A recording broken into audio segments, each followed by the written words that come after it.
जय श्रीराम. आज श्रीरामचरितमानस भाग 267. रामे चित्तलयः सदा भवतु मे, भो राम मामुद्धर.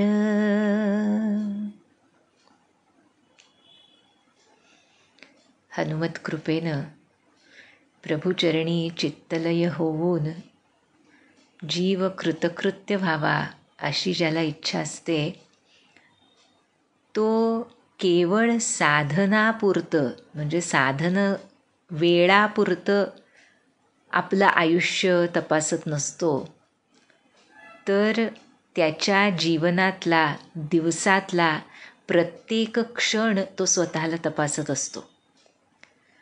जसं अनेक संत आम्हाला सांगतात की तुमचं मन जेव्हा तुम्ही नामस्मरणासाठी बसता तेव्हा त्यामध्ये का लागत नाही, तर 2 नामस्मरणांच्या मधला काळ तुम्ही जे करता त्याचे पडसाद तुम्ही नामस्मरणाला बसल्यानंतर तुमच्या मनावर उमटत राहतात. त्यामुळेच आमचे महाराज म्हणाले की एकदा दिवसात ठरवलेलं नाम करून झालं की त्याचा माझा संबंध संपला अशी वृत्ती आमची असू नये, असं सावध आम्हाला महाराज करताना दिसतात. म्हणजेच भगवंतांचं सद्गुरूंचं अनुसंधान हे अखंड किती टिकू शकतं, आमच्या दैनंदिन कामात सुद्धा त्याचा विसर कसा न पडण्यासाठी मी सावध राहतो, यावर आमची नामस्थिती अवलंबून असते. नामाला बसल्यानंतर एकाग्रता ही 2 नाम वेळांच्या मधल्या काळातल्या आमच्या मनोवृत्तीवर, देहवृत्तीवर अवलंबून असते. हे सांगण्याचं कारण, आपण जे रामचरितमानसमध्ये रामराज्याचं वर्णन बघतो आहोत, तुलसीदासांनी जे रामराज्याचं वर्णन केलं आहे त्यामधले सर्वजन म्हणजे ह्या मुख्य व्यक्तिरेखा आणि रामराज्यातले वासी, त्या सर्वांची दिनचर्या कशी आहे याचं वर्णन आता तुलसीदास करणार आहेत. म्हणजे अखंड रामचरणी रती साधण्यासाठी आमचा दिनक्रम कसा आहे याला अनन्यसाधारण असं महत्त्व आहे.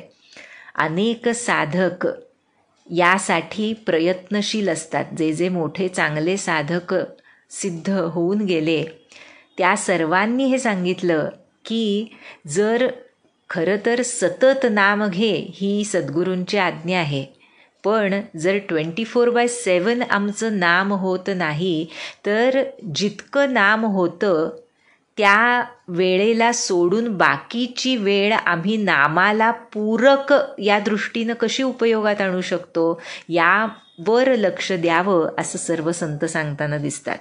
म्हणजे अगदी नोकरी, व्यवसाय, गृहिणी जे काही काज असेल ती प्रत्येक गोष्ट, प्रत्येक कर्म हे राम समर्पित वृत्तीनं आम्ही कसं करू शकतो हे अखंड तपासत राहण्यासाठीच परमार्थ म्हणजे अखंड सावधानता असं महाराज सांगताना दिसतात.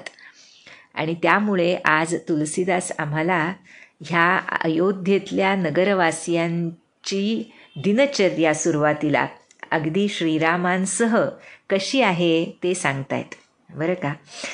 बघूयात. म्हणाले, प्रातकाल सरवू करी मज्जन, बैठही सभा संग द्विज सज्जन, वेद पुराण वसिष्ठ बखानहि, सुनहि राम यद्यपि सब जानहि. प्रातःकाली म्हणतायत श्रीराम. मनुष्य लीला सुरू आहे ना श्रीरामांची. आपण बघितलं, सोयी सच्चिदानंद घन कर नरचरित उदारा. त्यामुळे हे नरचरित्र करता आहेत परब्रह्म श्रीराम. त्यामुळे म्हणतायत प्रातःकाली शरयू नदीमध्ये स्नान करून श्रीराम ब्राह्मण आणि सज्जन यांच्याबरोबर सभेमध्ये बसायचे. नंतर वसिष्ठ मुनी म्हणजे कुलगुरू वेद आणि पुराणातल्या कथा त्या सभेमध्ये सर्वांना वर्णन करून सांगायचे. आणि जेव्हा गुरु सांगताहेत तेव्हा श्रीराम देखील अगदी मनःपूर्वक त्या सर्व गोष्टी ऐकायचे असं म्हटलंय. सुनही राम यद्यपि सब जानही, त्यांना सर्व माहीत असूनही त्या गोष्टी ते ऐकायचे. जसं म्हटलं ही नरलीला आहे, मनुष्यलीला आहे. त्यामुळे इतक्या मनुष्याला युक्त अशा गोष्टी श्रीरामांनी आम्हाला करून दाखवल्या आहेत. आता इथे जे म्हटलं, म्हणूनच ह्या उत्तरकांडाचा एक संबंध अनेक चौपायांमधून ते एकदम असं लक्षात येतं, योग वासिष्ठाशी लावता येतो. कारण अनेक ठिकाणी तिथं योग वासिष्ठामध्ये आपण जसं गीतेमध्ये अर्जुन विषाद योग म्हणतो ना पहिल्या अध्यायाला, की अर्जुनाला विषाद झाला, तसा तो श्रीराम विषाद योग हा पहिला अध्याय आहे. तिथे जे वैराग्य प्रकरण आहे योग वासिष्ठामधलं, त्याच्यामध्ये श्रीराम विषाद योग असं म्हटलंय त्याला. श्रीरामांना विषाद होणं शक्य आहे का? पण गुरूंनी शिष्याला जे अनुगत करवून घेऊन सांगितलेलं असतं त्याचं पालन, त्याचं श्रवण, त्याचं मनन, त्याचं चिंतन, त्याचं आचरण कसं करण्यानं आमचं आयुष्य समृद्ध आणि आनंदी होऊ शकतं हे आम्हाला दाखवण्यासाठी तिथं श्रीरामांनी ही मनुष्यलीला केली आहे. म्हणून ते आता आठवलं की इथे सुद्धा तोच संबंध सांगितला आहे, गुरुशिष्य संबंध, की वसिष्ठ श्रीरामांचे गुरु आहेत लौकिकदृष्ट्या, त्यांनी त्या पुराण वेदांमधल्या कथा सांगितल्या आणि म्हणून सर्व जाणत असून सुद्धा श्रीराम त्या आनंदानं ऐकायचे म्हटलंय बरं का. त्या कथा श्रवण ते झाल्यानंतर मग काय दिनचर्या असायची? अनुजन संयुत भोजन करही, देखी सकल जननी सुख भरही. भरत शत्रुघ्न दोन उभाई, सहित पवन सुत उपवन जाई. बुझही बैठी राम गुण गाहा, कह हनुमान सुमति अवगाहा. सुनत बिमल गुण अति सुख पावही, बहुरी बहुरी करी विनय कहावही. काय गोड पहा. म्हणतायत ती सभा झाल्यानंतर श्रीराम आपल्या बंधूंसोबत भोजन करायचे आणि त्या सर्वांना तसं भोजन करताना बघून सर्व माता आनंदमग्न होऊन जायच्या. त्यानंतर भरत आणि शत्रुघ्न बरं का, हे दोन्ही भाऊ हनुमंतासोबत सभोवतालच्या वनामध्ये जायचे, उपवनामध्ये, बागेमध्ये, आणि तिथं बसून हनुमंतांना श्रीरामांच्या गुणकथा विचारायचे बरं का. कुणाला? हनुमंतांना बरं का. काय खरंच म्हणजे नजरेसमोर आलं तरी धन्य वाटतं नाही का, की ते भरत शत्रुघ्न त्यांचं भक्त पण असं आहे, त्यांना माहीत नाही का श्रीरामांचे गुण, पण हनुमंतांचं दास्यत्व, त्यांचं निकट सानिध्य प्रभूंशी कसं आहे हे त्यांना माहिती आहे. त्यामुळे श्रीरामांच्या गुणकथा भरत शत्रुघ्न हनुमंतांना विचारतायत आणि कह हनुमान सुमती अवगाहा, आपल्या कुशल अशा बुद्धीनं, सुमतीनं बरं का, सुमती देणारे ते हनुमंतांची मती सुमती असं कसं म्हणावं नाही का. त्यांच्याच कृपा कटाक्षानं सुमती मिळू शकते आम्हाला. म्हणूनच आम्ही म्हणतो ना, बुद्धिहीन तनुजानिके सुमिरव पवन कुमार, बलबुद्धी विद्या देहु मोही हरहु कलेस विकार. फक्त हनुमंत करू शकतात ही गोष्ट. पण इथे श्रीरामांचे, आपल्या आराध्यांचं गुणगान करायचं आहे ना, त्यामुळे हनुमंतांचं आवडतं काम ते. पहा बरं, हनुमंतांनी किती ठिकाणी केलं आहे ते नाही का. म्हणजे ठळकपणे सुद्धा या घटना रामायणामध्ये आहेत. जसं विभीषणापुढे केलं प्रभूंचं गुणगान, सीतामातेसमोर केलं, त्या अगोदर सुग्रीवापुढे केलेलं होतं, त्यानंतर रावणासमोर केलं, आता इथे भरत शत्रुघ्नांसमोर करतायत नाही का. हनुमंतांना या कलियुगापर्यंत सुद्धा राम गुणगान ह्याच्या पलीकडे दुसरं काज जे अत्यंत प्रिय आहे असं नाही. आणि त्यामध्येच ते श्रीराम नाम गुंफलेलं आहे त्यांनी. त्यामुळे हनुमंत प्रेममग्न होऊन प्रभूंच्या गुणांचं वर्णन भरत शत्रुघ्नासमोर करतायत. आणि रामचंद्रांचे ते बिमल गुण अतिसुख पावही, श्रीरामांचे निर्मळ गुण ऐकून दोन्ही बंधू अत्यंत सुखावून जायचे. आणि बहुरी बहुरी करी विनय कहावही, हनुमंताला पुन्हा सांगा ना हनुमान, असं वरचेवर विनवणी करून पुन्हा पुन्हा प्रभूंचे तेच गुण सांगायचे. याला भक्त म्हणतात. प्रभू गुणश्रवण, सद्गुरू गुणश्रवण, सद्गुरू चिंतन हे ना कधीच कंटाळवाणं होऊ शकत नाही.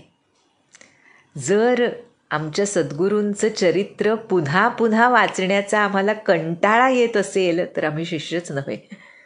कोणताही प्रसंग असो तो जितक्यांदा ऐकावा, जितक्यांदा वाचावा, जितक्यांदा सांगावा, जितक्यांदा त्यावर चिंतन करावं, तितक्यांदा हृदयामध्ये काय त्याला उपमा द्यावी खरंच, की आनंदाच्या उकळ्या फुटणं हे जर झालं नाही तर तो शिष्यच नव्हे.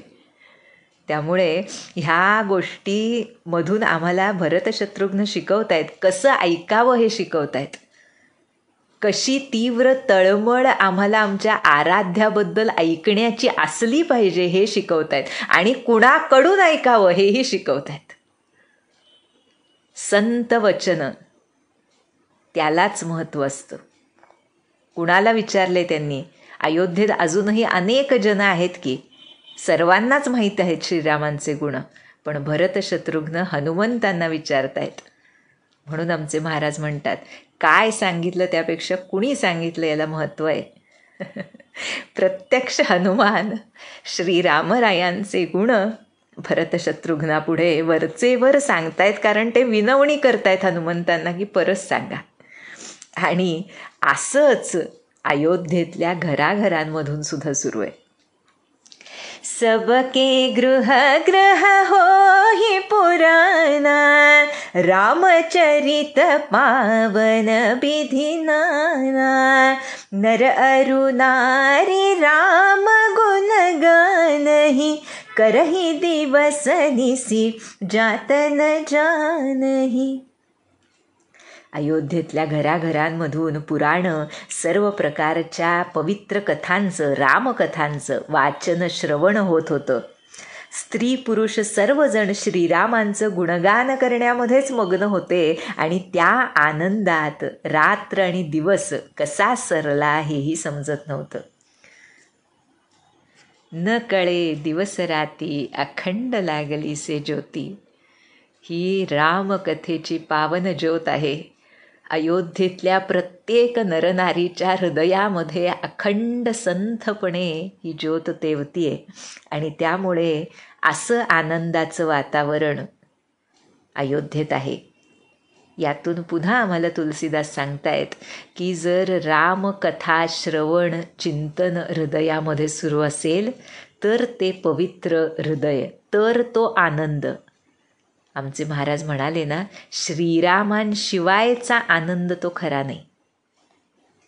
आणि ज्याच्या हृदयात असं अखंड श्रीराम स्मरण आहे त्याला आनंदासाठी बाहेर बघण्याची काय गरज. त्याच्याकडून जगताला आनंद मिळतो असे संत असतात.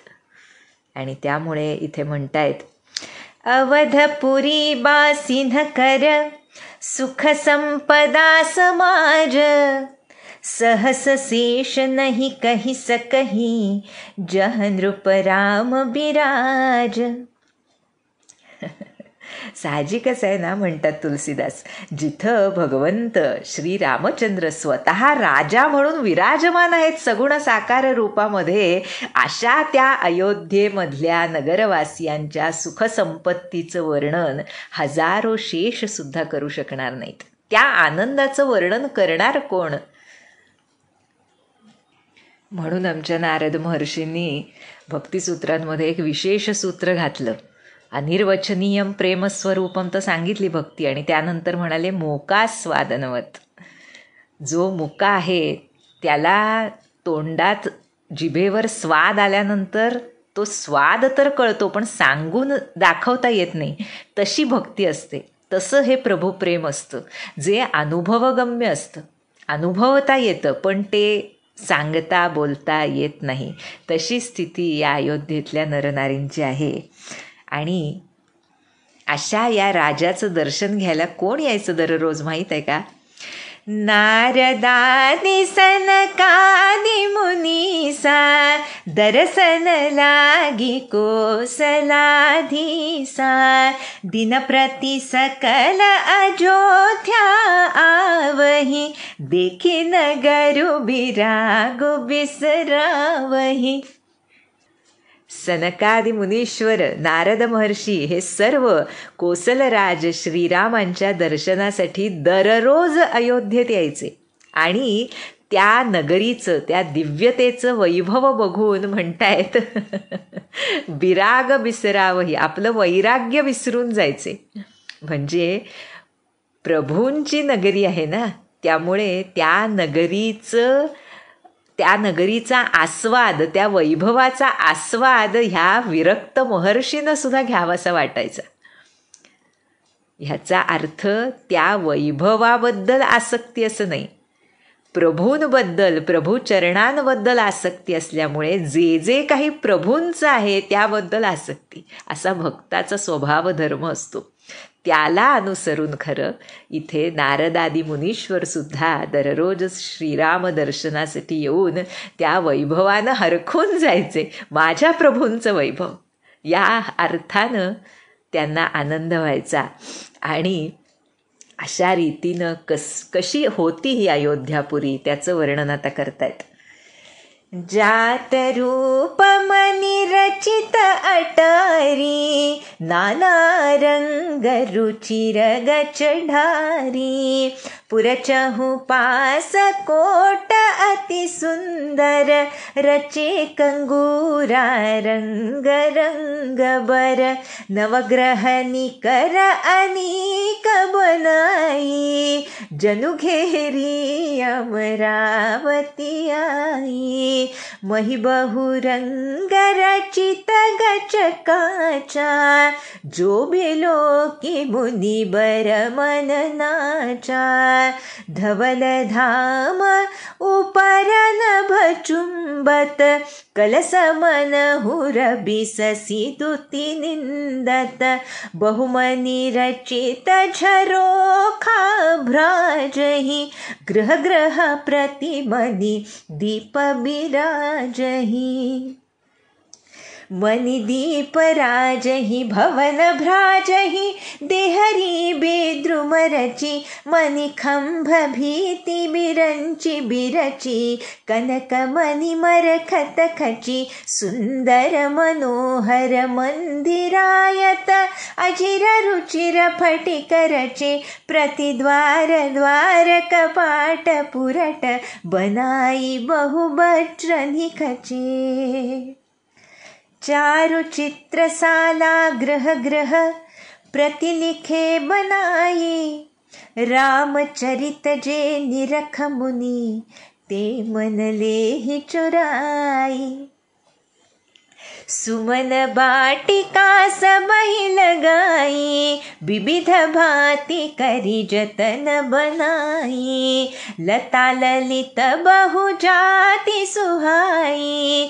फूल ही सदा बसंत की नाई गुंजत मधुकर मुखर मनोहर मारुत त्रिविधि सदा बह सुंदर नाना खग बालक निज आये बोलत मधुर उडात सुहाये, मोरहंस सारस पारावत, भवननि पर शोभाति पावत, जह तह देखहि निज परिछाहि, बहुविधि कूजहि नृत्य कराहि, सुख सारिका पढ़ावहि बालक, कहु राम रघुपति जन पालक, राज दुआर सकल विधि चारु, बीथी चौहट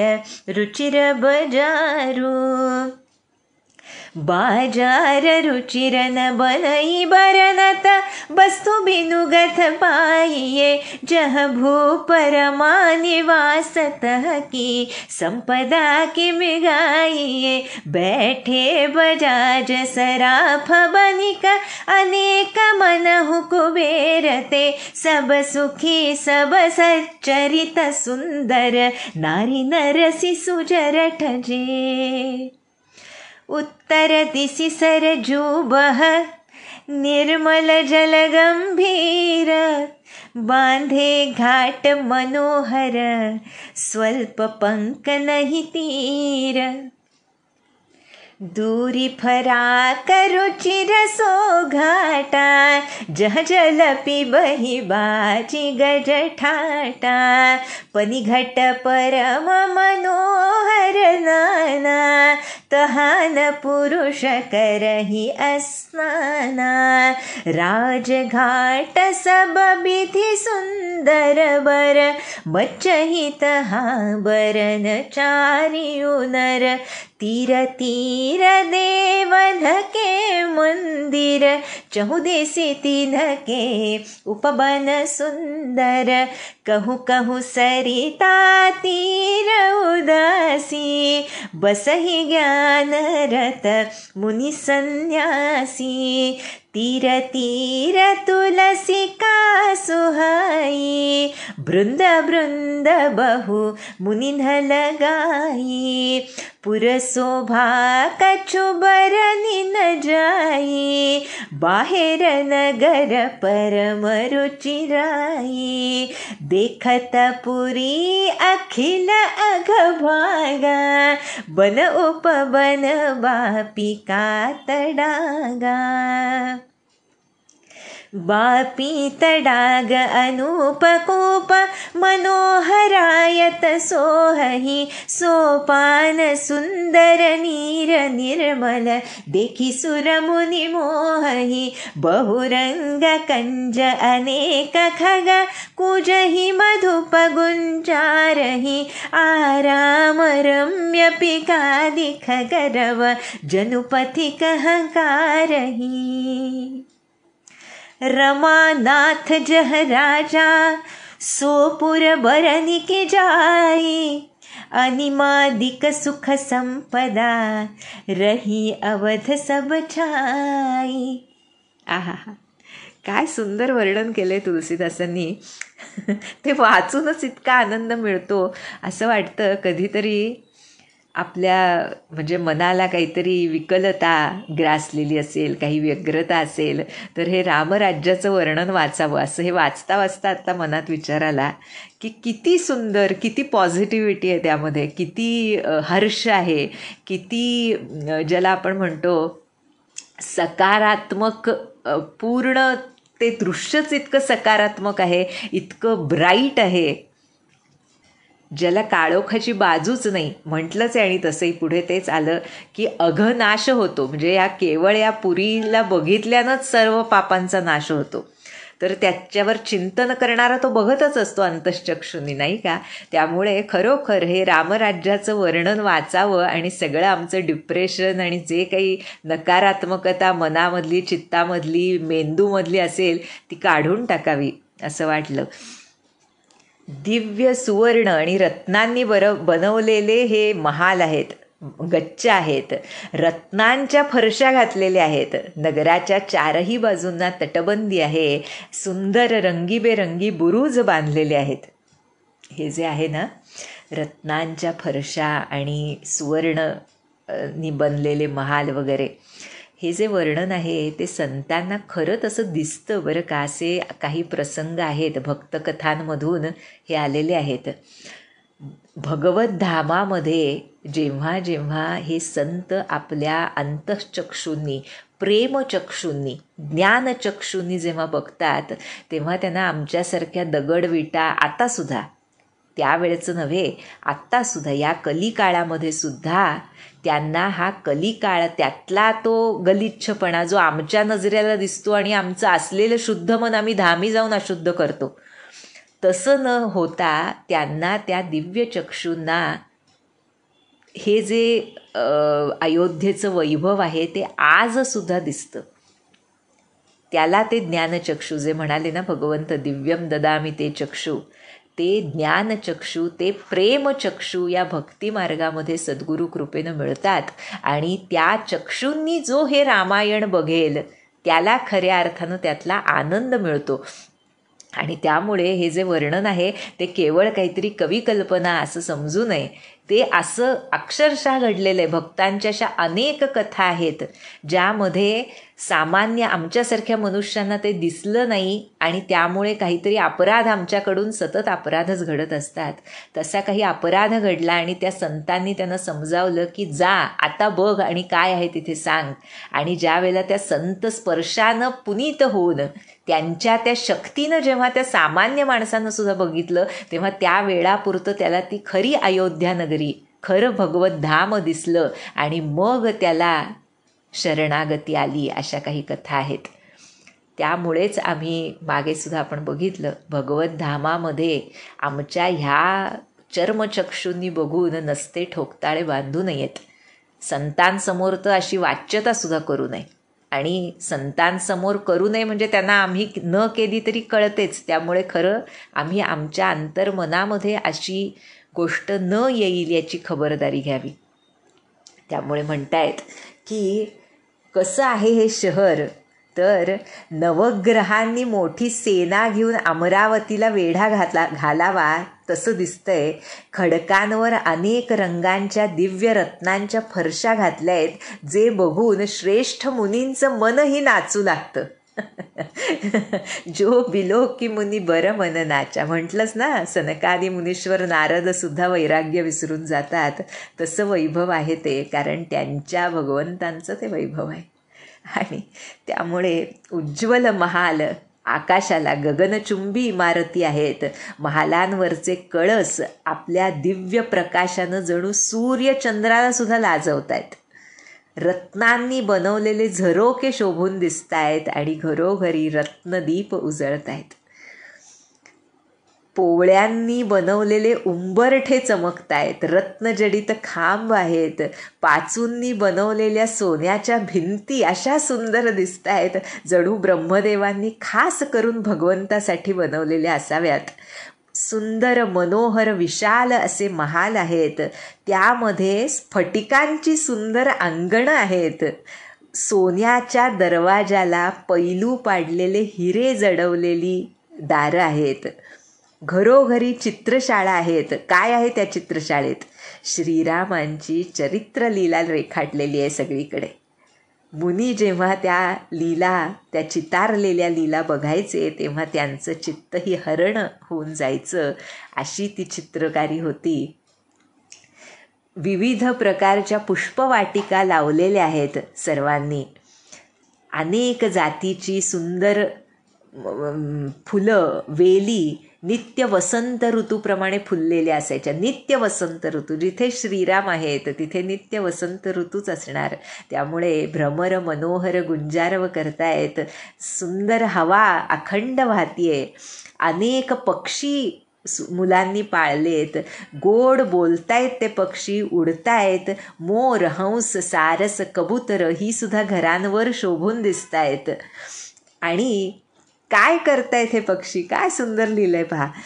त्या मण्यांच्या भिंती आहेत ना, त्यामुळे त्या रत्नांच्या, त्यामुळे छतांवर आणि त्या मण्यांच्या भिंतीवर आपलं प्रतिबिंब बघतायत हे पक्षी. आणि त्यालाच दुसरा पक्षी समजून पुन्हा त्याच्याशी बोलतायत गोड आणि नृत्य करतायत. आणि पोपट आणि मैना जे आहेत त्यांना मुलं काय शिकवतायत? रघुपती राघव राजा राम पतित पावन सीताराम असंच शिकवतायत. आणि ते पोपट मैना त्याचाच पुन्हा उच्चार करतायत. अखंड नाम गजर सुरू आहे पहा अयोध्या नगरीमध्ये. राजद्वार सुंदर आहे, गल्ल्या चौक बाजार, त्याचं वर्णन कसं करावं म्हणतात तुलसीदास. आणि पहा बरं, वस्तू बिनुगथ पायी, तिथे सर्व वस्तू मोफत मिळत आहेत, कुणालाही त्यासाठी पैसे मोजावे लागत नाही आहेत. आणि कशामुळे म्हणतायत? जह भूप रमा निवासतः की संपदा किमी गायी. जिथं स्वतः लक्ष्मीपती राजा आहे तिथल्या संपत्तीचं वर्णन काय करावं. त्यामुळे कपड्यांचे व्यापारी सराफ सर्वजण कुबेर बसल्यासारखे वाटायचे. धनाढ्य कुबेर बसला असावा तसे ते बसलेले दिसायचे. सर्व स्त्री पुरुष मुलं म्हातारी माणसंसुद्धा सुखी सदाचारी आणि सुंदर आहेत. सब सुखी सब सच्चरित सुंदर, असे जसं म्हटलं काल, यथा राजा तथा प्रजा, तसं ते राजाचं प्रतिबिंबच ह्या प्रजेवर त्या सर्व वैभवावर पडलेलं आहे. आणि अशा ह्या नगराच्या उत्तरेला शरयू नदी वाहतीये. अत्यंत निर्मळ खोल गंभीर असं जल आहे. मनोहर घाट बांधलेले आहेत आणि किनारासुद्धा स्वच्छ आहे. तिथे थोडासुद्धा चिखल नाही आहे म्हटलंय. स्वल्प पंक नाही तीरा. वेगवेगळे घाट वेगवेगळ्या गोष्टींसाठी बनवलेले आहेत म्हटलंय. घोडे हत्ती यांना पाणी पिण्यासाठी एक वेगळा घाट, स्त्रियांना पाणी भरण्यासाठी एक वेगळा घाट, तोही अत्यंत सुंदर आहे म्हणतायत. तिथे पुरुष येत नसत. आणि राजघाट अत्यंत श्रेष्ठ होता, जिथं म्हटलंय मज्जही तहा बरन चारी उनर. पहा बरं, चारही वर्णांचे पुरुष तिथे राजघाटावर स्नान करायचे. शरयू नदीकाठी देव मंदिर आहेत, चारही बाजूंना सुंदर बगीचे आहेत.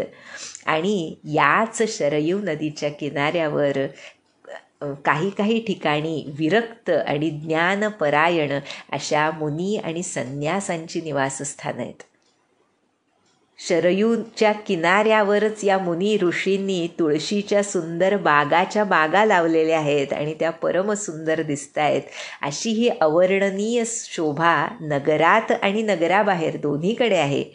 आणि अशा ह्या अयोध्यापुरीचं दर्शन करताच सर्व पाप पळून जातात. देखत पुरी अखिल अघभागा, बन उपबन बापिका तडागा.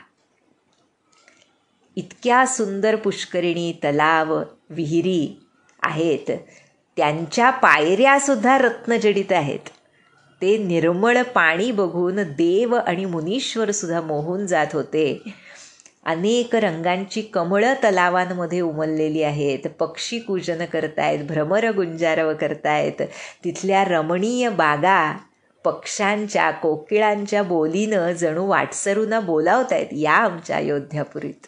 आणि म्हणून तुलसीदास म्हणतात, रमानाथ जह राजा सोपुर बरनी की जाई, अनिमादिक सुख संपदा रही अवध सब छाई. स्वतः लक्ष्मीपती भगवान जिथे राजा आहेत त्या नगराचं वर्णन मी काय करावं. अणिमादी अष्टसिद्धी आणि संपूर्ण सुखसंपत्ती त्या अयोध्या नगरीमध्ये सर्वत्र पसरलेली होती, नांदत होती. आणि अशा ह्या मनोहर नगरीमध्ये अखंड रघुनाथांचं गुणगान सुरू आहे.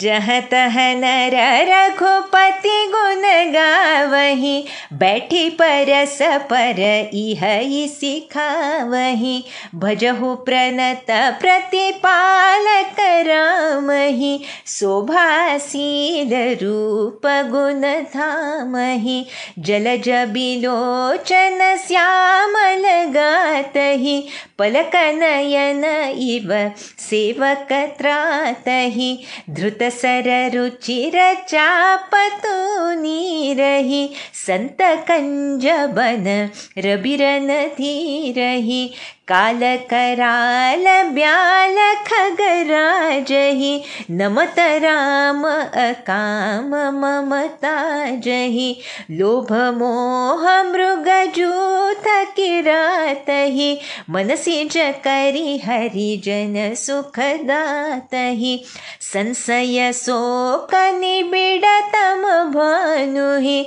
धनुज गहन घन दहन कृसानुहि, जनक सुता समेत रघुबीरहि, कसन भजहु भंजन भव भीरहि, बहुबासना मस कहि मरासिहि, सदा एक रस अज अविनाशिहि, मुनिरंजन भंजन महि भारहि, तुलसीदास के प्रभु ही उदारहि।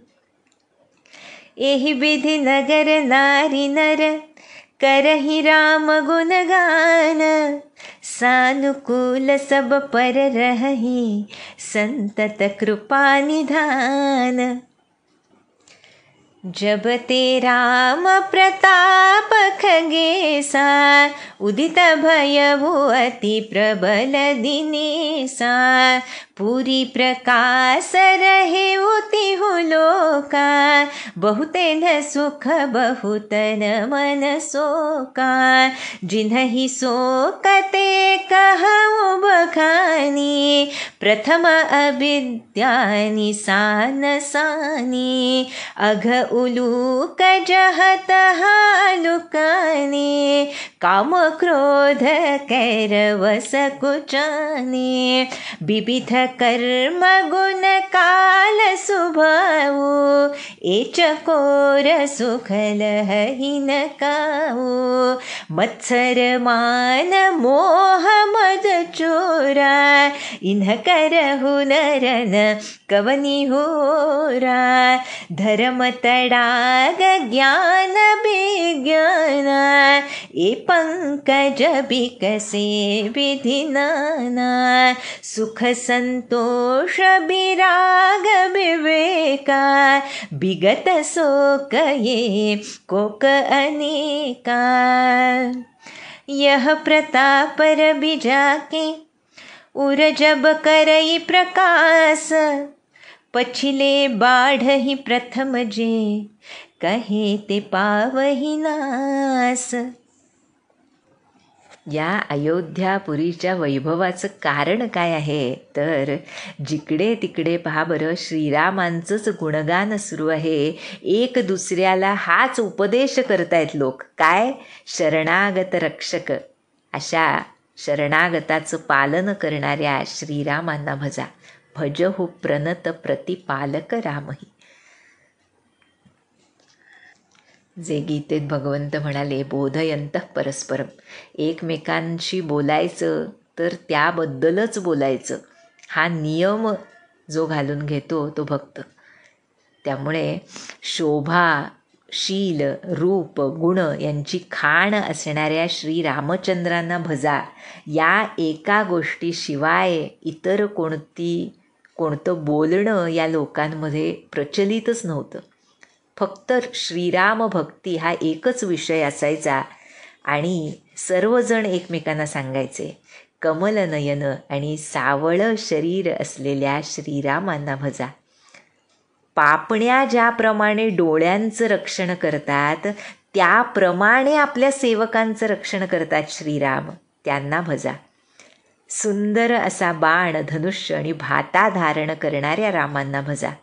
आणि संतरूपी कमलवनाला प्रफुल्लित करणाऱ्या सूर्यरूपी रणधीर अशा श्रीरामांना भजा.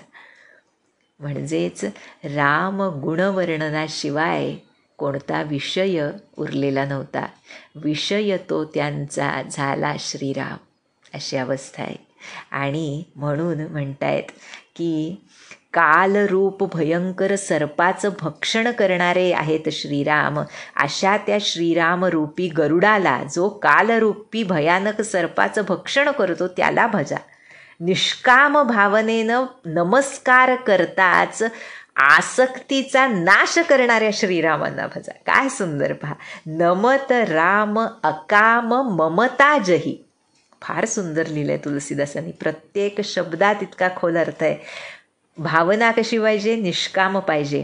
काय केलं पाहिजे? प्रणाम केला पाहिजे, म्हणजे शरणागतीनं नमस्कार केला पाहिजे.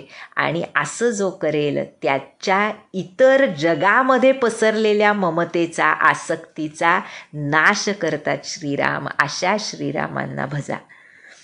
लोभ मोहरूपी हरणांचे कळप जे आहेत त्यांचा नाश करणाऱ्या श्रीरामरूपी व्याधाला भजा. बरं का.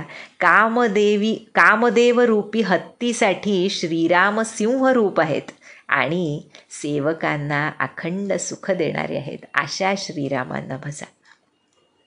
संशय शोकरूपी घनदाट अंधार जो आहे त्याचा नाश करणाऱ्या श्रीरामरूपी सूर्याला भजा. जसं म्हटलं, श्रीराम कथा आहे आणि शोक दुःख आहे, या इतका विरोधाभास या जगामध्ये इतरत्र कुठेही असू शकत नाही. म्हणून आमचे महाराज म्हणाले, काळजी करतो आणि मी रामांच्या चरणी आहे असं म्हणणं खरं नाही. म्हणजे तुम्ही रामाच्या चरणी नाही असं सरळ सरळ महाराजांना सांगायचं आहे. म्हणजे ज्या ज्या वेळेला, कारण या शोकरूपी दुःखरूपी घनदाट अंधाराचा नाश करणारे सूर्य आहेत श्रीराम, त्यामुळे त्यांना भजा. राक्षसरूपी घनदाट वनाला जाळून टाकणाऱ्या रामरूपी अग्नीला भजा म्हणतायत तुलसीदास. आणि अशा जन्म मृत्यूच्या भयाचा नाश करणाऱ्या श्री सीतारामांना तुम्ही का बरं भजत नाही? जनकसुता समेत रघुबीरही कसन भजहु भंजन भवभीरही. हे सीताराम भव समुद्र पार करवणारे आहेत आम्हाला, त्यांना न भजता कुणाला भजताय बरं म्हणतायत तुलसीदास. कुणाला शरण जात आहे? या जगामध्ये शरण जाऊन कुणाचं भलं झालं आहे आजवर? सीतारामांना का शरण जात नाही? अनेक वासनारूपी कीटकांचा नाश करणाऱ्या श्रीरामरूपी बर्फाला भजा म्हटलंय. काय सुंदर तुलसीदासांनी उपमा आणि रूपक योजली आहेत पहा श्रीरामांसाठी. नित्य एकरस आहेत ते, अजन्म आहेत, अविनाशी आहेत, मुनींना आनंद देणारे आहेत, पृथ्वीचा भार दूर करणारे आहेत आणि तुलसीदास के प्रभूही उदारही, तुलसीदासांचे उदार असे स्वामी आहेत. अशा श्रीरामांना भजा.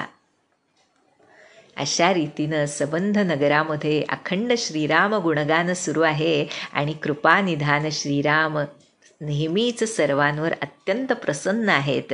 आणि म्हणून काकभुशुंडी म्हणतायत की हे पक्षीराज गरुडा, जेव्हापासून हा रामप्रताप रूपी सूर्य उगवलाय तेव्हापासून तिन्ही लोकात पूर्ण प्रकाश भरून राहिलाय. त्यामुळे म्हणतायत अनेकांना सुख झालं, पण काहींना दुःखसुद्धा झालंय, कित्येकांच्या मनाला दुःखही झालंय. बरं का. पहा बरं किती सुंदर लिहिलंय. काकभुशुंडी सांगतायत. आता म्हणतायत ज्यांना ज्यांना ह्या श्रीराम रूपी सूर्य उदय झाल्यामुळे शोक झालाय, दुःख झालंय, त्यांच्याबद्दल सांगतो. सर्वत्र प्रकाश पसरलाय श्रीरामांचा माझ्या, त्यामुळे प्रथमतः अविद्यारूपी रात्र जी आहे ती नष्ट झाली आहे. पापरूपी घुबडं जिकडं तिकडं लपून बसली आहेत आणि काम क्रोधरूपी कुमुद कमळं कोमेजून गेलीत. बरं का. आणि जी जी बंधनकारक कर्म आहेत, बंधनकारक गुण आहेत, बंधनकारक काल आणि स्वभाव आहेत, त्यांना ते चकोर आहेत. आणि त्यामुळे रामप्रतापरूपी सूर्योदयामुळे त्या सूर्याच्या प्रकाशात या चकोरांना कधीच सुख मिळत नाही. म्हणजे ते सुद्धा कोमेजून गेलेत. आणि मत्सर मान मोह मदरूपी जे चोर आहेत त्यांची चौर्य कला कुठंच चालत नाही आहे श्रीरामरूपी प्रखर सूर्याच्या उदयामुळे म्हटलंय. धर्मरूपी तलावामध्ये ज्ञानविज्ञानाचीच कमळं उमलली, त्यामुळे ही बाकीची कमळं कोमेजून गेली.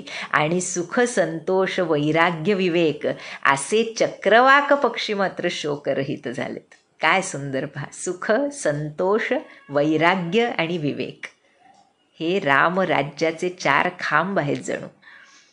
त्यामुळे यांवर त्या रामराज्याचं ऐश्वर टिकलेलं आहे असं काकभूषुंडी सांगतायत.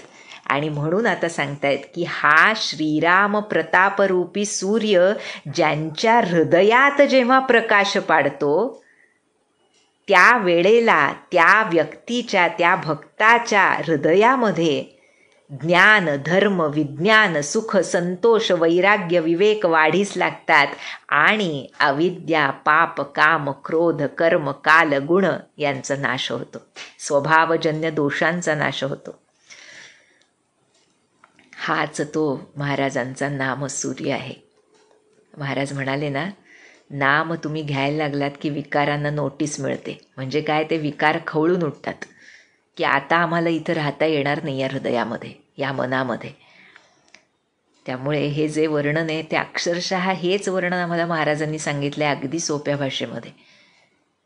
नाम सूर्याच्या प्रखर तेजासमोर षड्रिपू, विकार, स्वभावजन्य दोष कोणतेच काहीच टिकू शकणार नाहीत जर आम्ही मनापासून शरणागतीपूर्वक सद्गुरूंनी दिलेलं नाम जपलं तर. आणि मग महाराज म्हणून म्हणाले, तुम्ही नाम जपा ते विवेक वैराग्य मी बघून घेतो. प्रत्यक्ष श्रीराम आहेत. श्रीराम राज्याचे जे 4 खांब त्यामध्येच विवेक आणि वैराग्य सांगितले. आणि ज्याला विवेक आणि वैराग्य हे 2 खांब सद्गुरू कृपेनं लाभले त्याच्या आयुष्यात सुख आणि संतोष याशिवाय दुसरं काही उरूच शकत नाही.